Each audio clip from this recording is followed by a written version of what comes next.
Hermanas y hermanos, vamos a dar inicio a la reunión de hoy.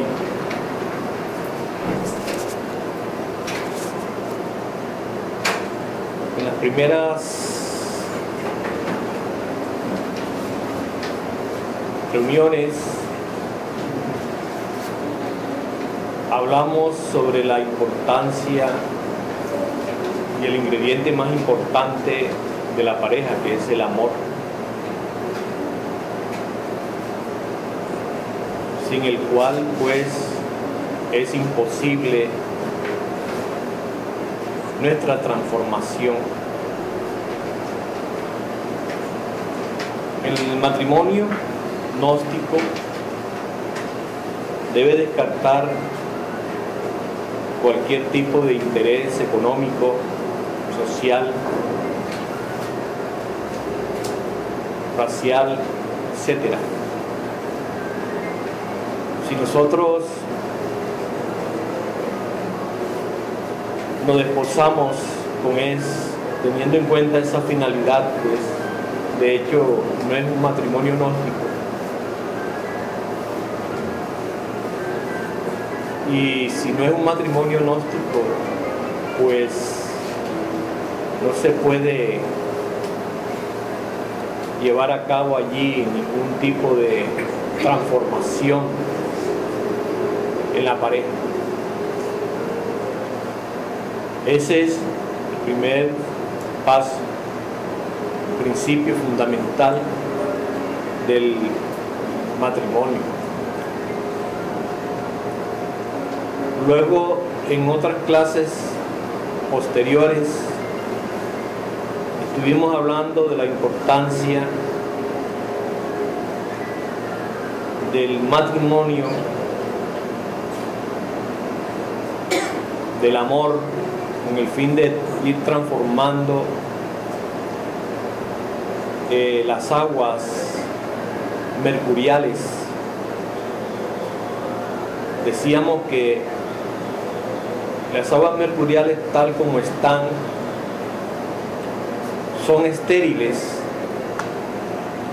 no pueden crear jamás el arché con el cual vamos nosotros a fabricar los cuerpos existenciales superiores del ser. El arché o el tercer mercurio, archeu, como lo dicen los griegos, es lo que en el cristianismo se conoce como Jesús, que tiene como símbolo el pez, la rémora, del cual pues se dice que es el hidrógeno sexual Si12 en la alquimia, que es en sí la semilla con la cual vamos a fabricar los cuerpos psicológicos o los cuerpos existenciales superiores del ser. Y ahí la materia prima. Esto, si no se hace, si no se lleva a cabo, nunca podremos fabricar los cuerpos superiores del ser. Porque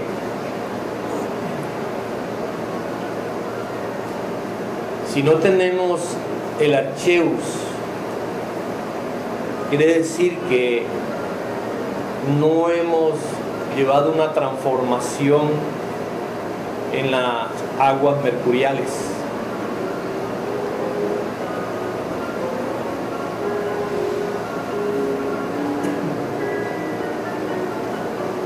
La demora. Hay matrimonios que uno conoce de hace 10, 15, 20 y más años que no han despertado el fuego sagrado. Se debe a que no han transformado las aguas mercuriales.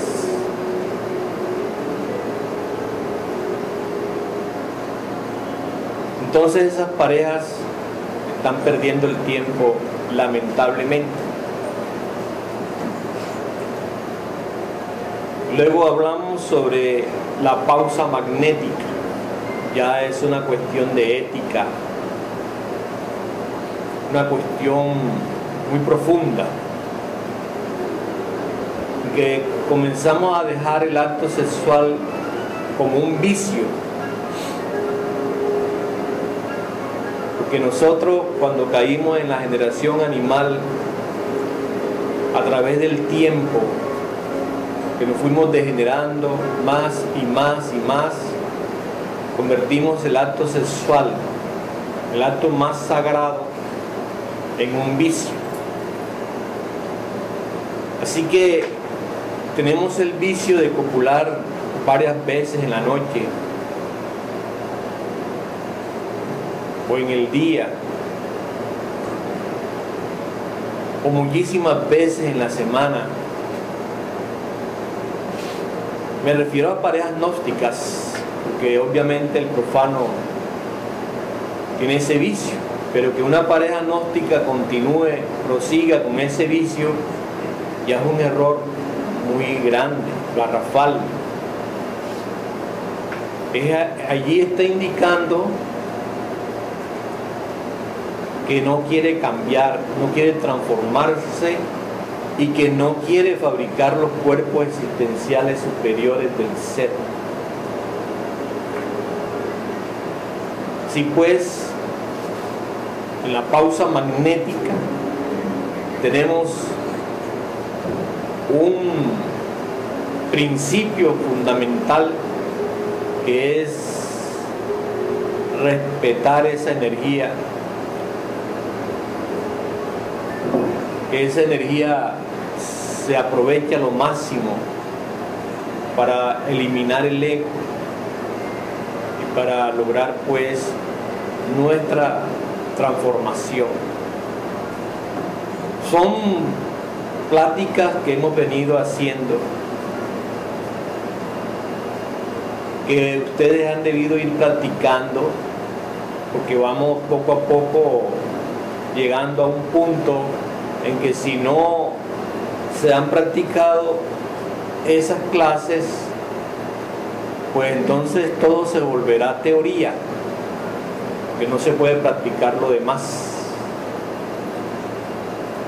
Todo se volverá mero conocimiento intelectual, porque no se puede proseguir a realizar una cuestión práctica. Por ejemplo, ya cuando hablamos de la pausa magnética, es obvio de que ya hemos debido estar viendo lo que es el amor en la pareja, lo que es la transformación de las aguas mercuriales. Hemos tenido que ir viviendo eso, porque esta cuestión de la pausa magnética no es algo mecánico, sino es algo dirigido por nuestro real ser, así como la transformación de las aguas mercuriales. Aquí, en estos estudios y en estos trabajos sexuales, no podemos continuar haciendo lo que el yo de la lujuria le venga en gana. De ahí la importancia trascendente que la pareja tenga estos estudios, ¿cierto? Y no uno de los dos, porque el otro obviamente tal vez no vaya a comprender el desarrollo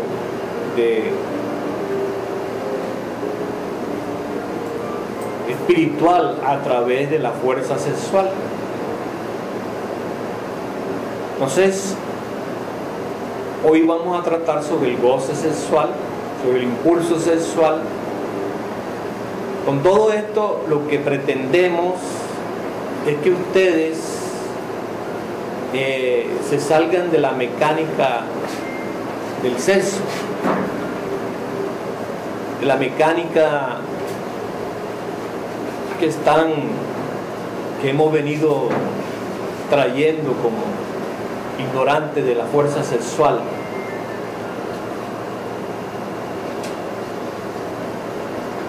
Y como he dicho muchas veces, es necesario que nosotros no repitamos los errores, no volvamos a cometer los mismos errores de las pasadas generaciones, ¿cierto? Que creían, estaban convencidos que la cuestión era unirse sexualmente, que lo demás no se tenía en cuenta. Ahí no había ética, no había moral, no había principios trascendentes, gnósticos. Entonces, eso es lo que nosotros queremos, que ustedes comiencen a practicar una sexualidad auténticamente pues gnóstica. No es una simple unión sexual y ya. Ahí no se tenía en cuenta la ética, la moral, ni los principios de ninguna especie. El gozo sexual es un gozo legítimo del hombre. Cuando hablo hombre, obviamente me estoy refiriendo a la mujer también.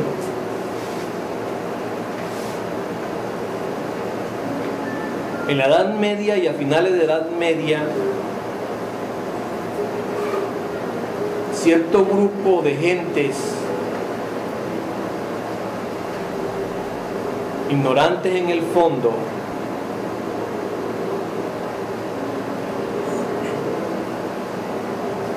declararon en sus constituciones y reglamentos que el gozo sexual, el impulso sexual, sobre todo en el sexo femenino, era un pecado.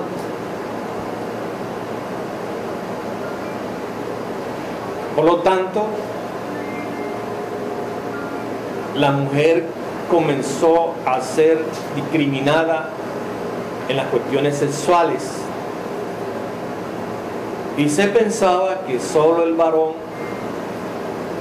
era quien podía dar el permiso o proponer a la mujer la relación sexual, porque si en ese momento la mujer tomaba la iniciativa, el marido la podía llevar al Santo Oficio, a la Inquisición, y corría el riesgo de ser quemada viva, porque se pensaba de que ese era una cuestión demoníaca, que la mujer tuviera el impulso sexual. Así, durante muchísimos años se pensó eso, incluso los varones llegaron a pensar eso muy firmemente, de tal manera que si la mujer tomaba la iniciativa en la cuestión sexual, él hasta podía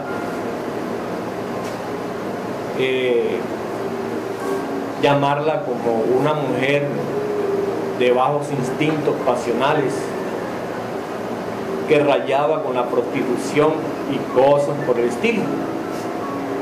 Así que con esos prejuicios sexuales, la mujer fue desenvolviéndose y el hombre también. Hoy en día, cuando hablamos nosotros, los que estudiamos esta ciencia sexual según la Biblia, del gozo sexual,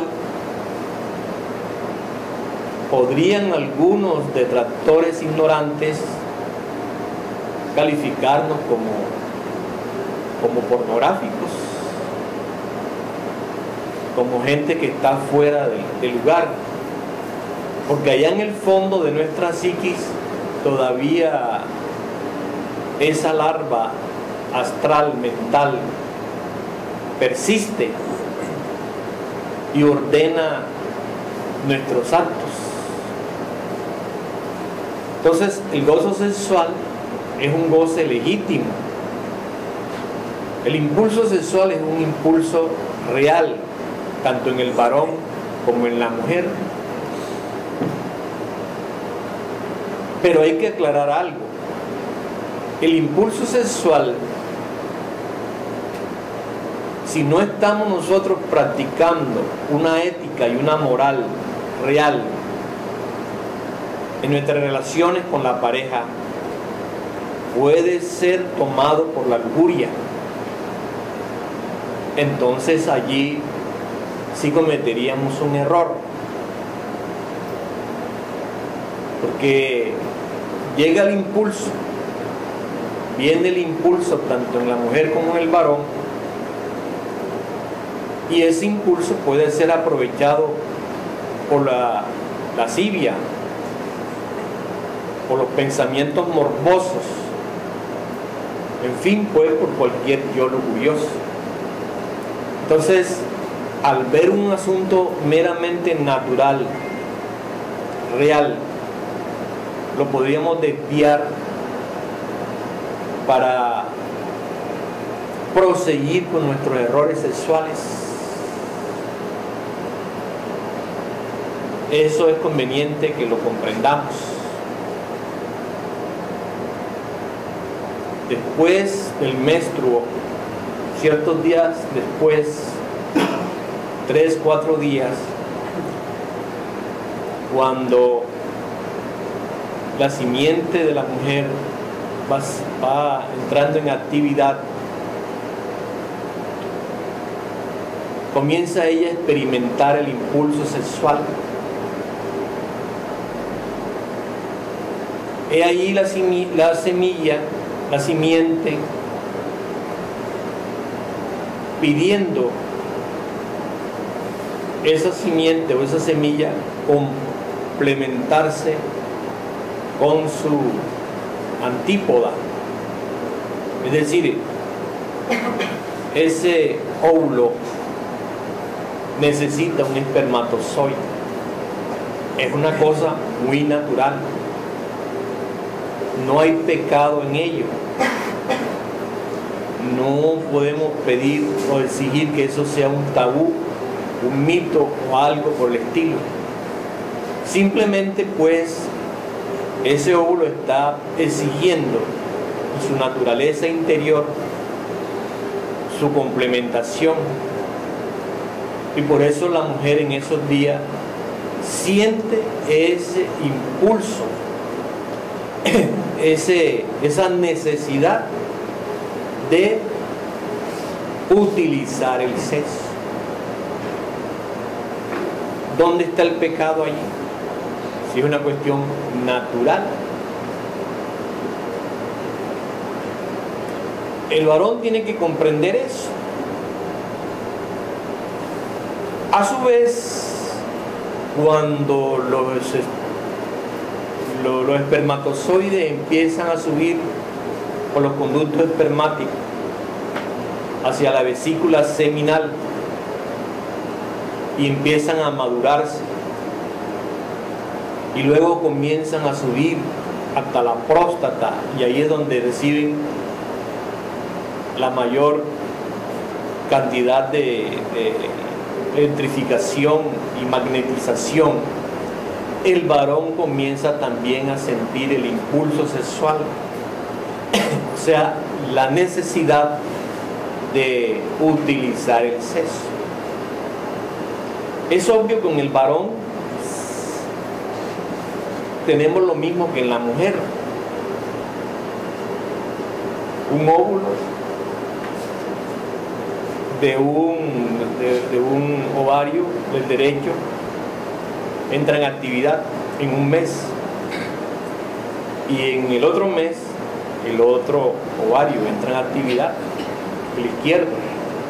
Igualmente pasa en el varón, pero 2 testículos, uno está en actividad y produce una cantidad considerable de espermatozoides, el otro está pasivo. Entonces ese esa gónada, ese testículo,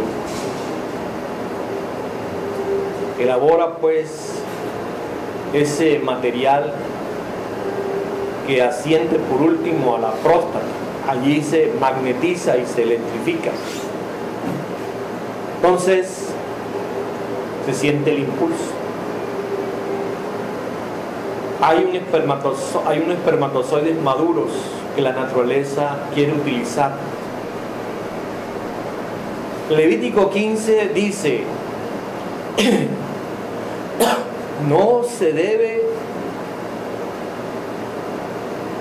derramar la simiente, porque el que derrama la simiente es inmundo. Luego dice en el versículo 16 o 18: tampoco se debe retener el semen, porque si se retiene se convierte uno en un inmundo. Entonces el Levítico, leído pues y entendido según el lenguaje de la conciencia, nos está diciendo: no se debe derramar, no se debe retener. ¿Qué hay que hacer entonces? Cuando los espermatozoides están maduros, cuando el óvulo está exigiendo un espermatozoide que tampoco debe perderse sin que se les traiga su energía, lo que hay que hacer es, se ha encontrado el momento preciso para bajar a la novena esfera. Es decir, el impulso tanto en él como en ella se están dando. Deben bajar a la novena esfera, deben unirse sexualmente para utilizar todo ese potencial de electricidad y de magnetismo. La electricidad, él y ella, varón y mujer, lo utilizarán para reforzar el poder de la Divina Madre Kundalini,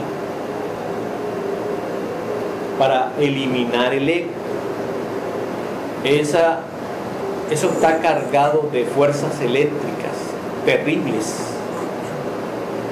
Y el magnetismo, él y ella lo pueden utilizar para amarse más, para hacer que el amor se multiplique.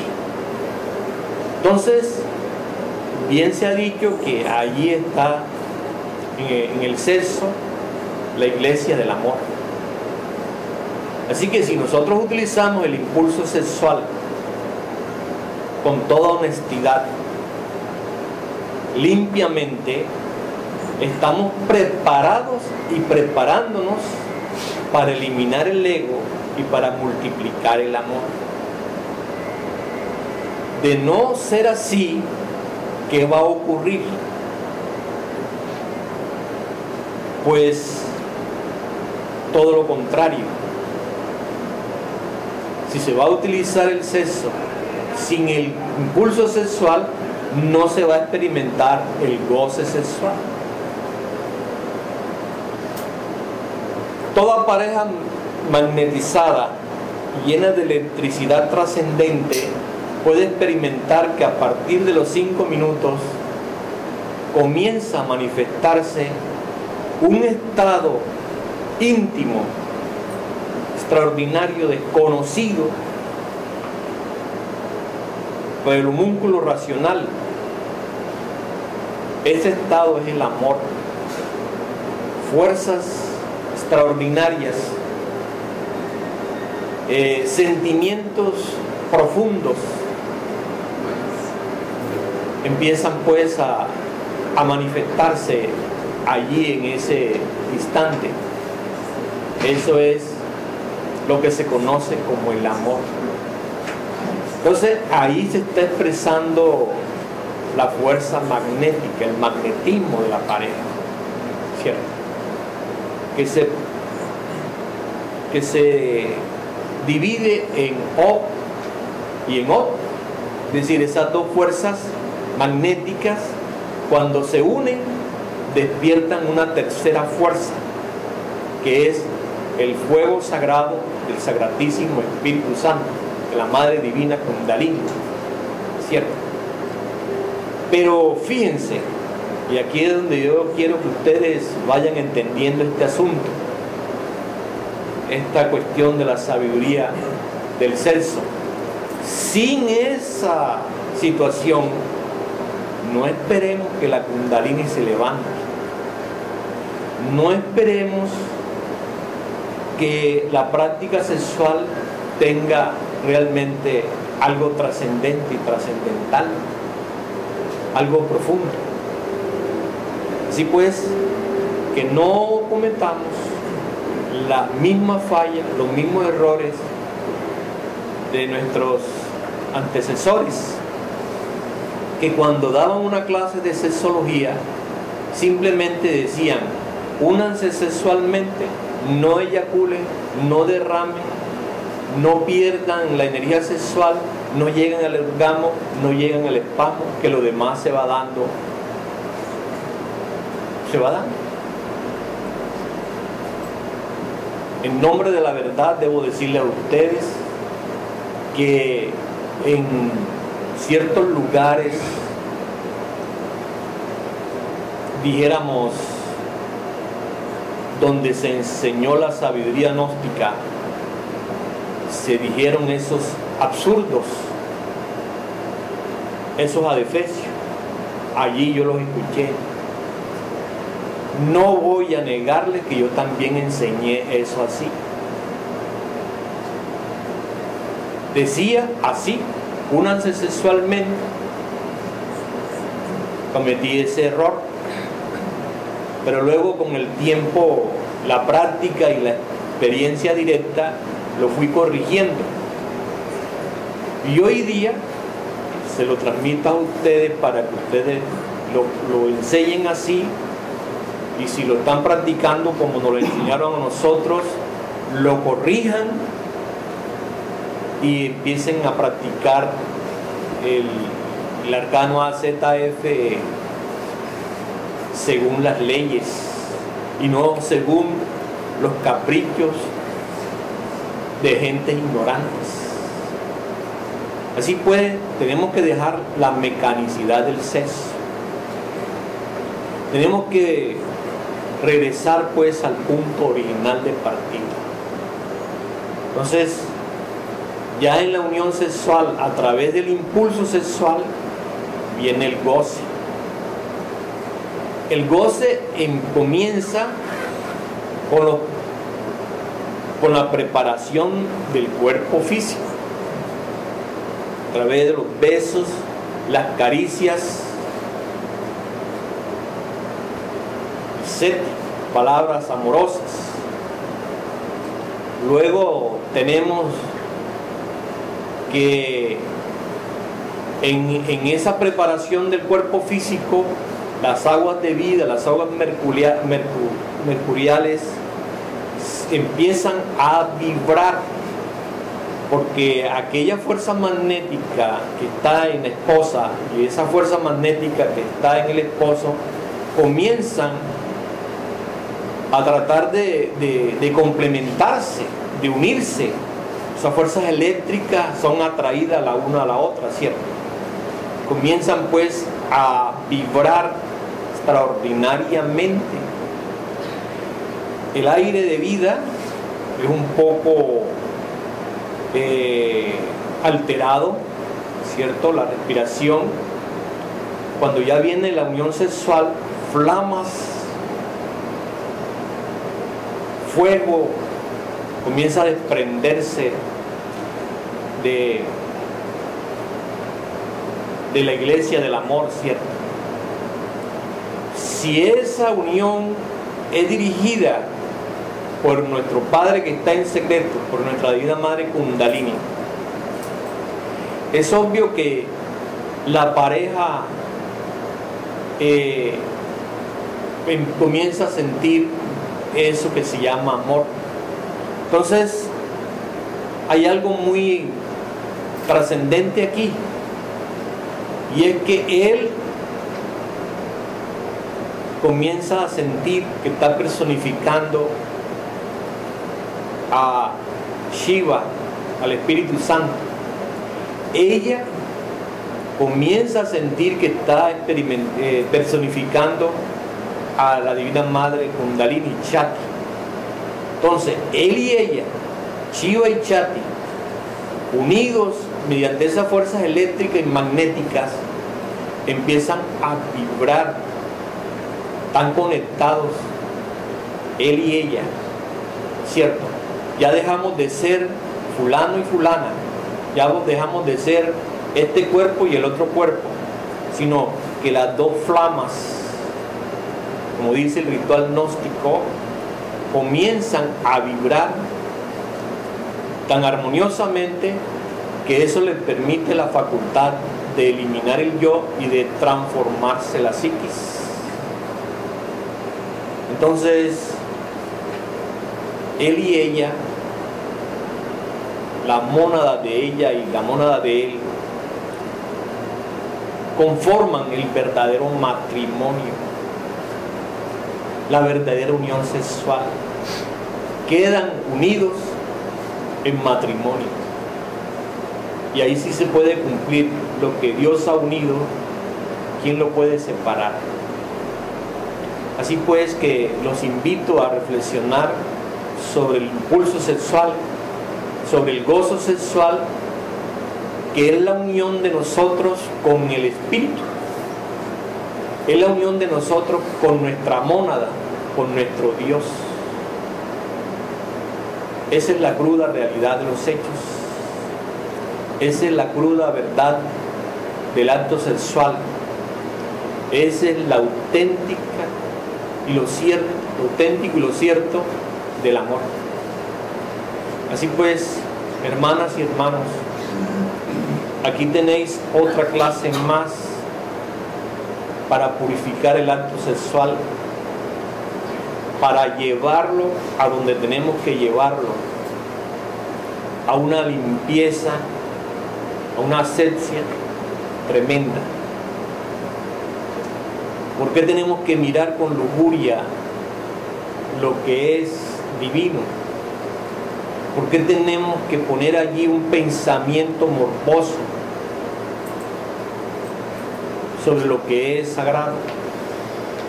¿Por qué tenemos que mirar los órganos sexuales de esa manera tan pecaminosa?